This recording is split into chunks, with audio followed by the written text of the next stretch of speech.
She is isolated from her previous life, entirely dependent on the beast for her survival, and subjected to his terrifying outbursts of rage.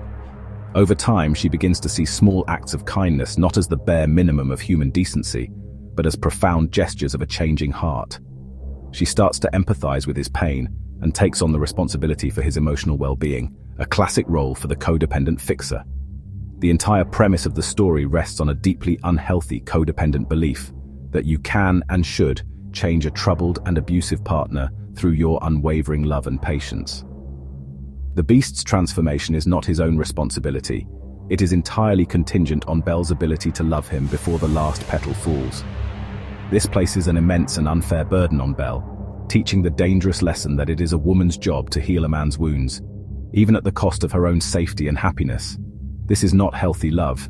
It is a relationship built on control, emotional blackmail, and conditional affection. The narrative romanticizes this codependent tango, where one person's dysfunction becomes the other's life mission. The beast remains stuck in his pattern of anger and manipulation, unable to fix himself, while Belle pours her energy into managing his emotions and trying to save him. This is the very essence of a codependent relationship, where one partner's identity becomes consumed by the need to rescue the other.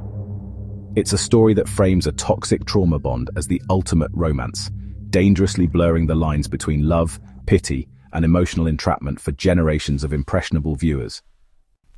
While Belle is seen as an empowered heroine, her agency is largely an illusion. Her defining characteristic is self-sacrifice, driving her into the codependent trap.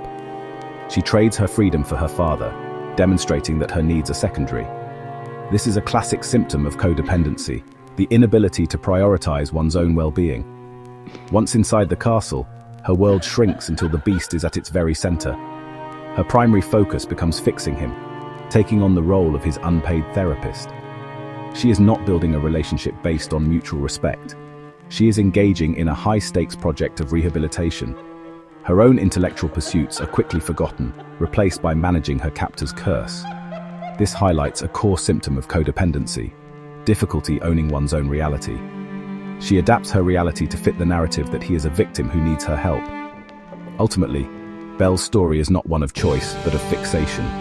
The narrative rewards her self-abandonment, validating her efforts and sacrifices. This is a profoundly dangerous fantasy.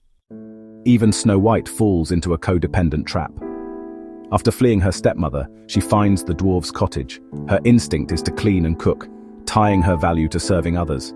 She trades servitude for shelter, her safety contingent on domestic labor, reinforcing that a woman's worth lies in her utility to men.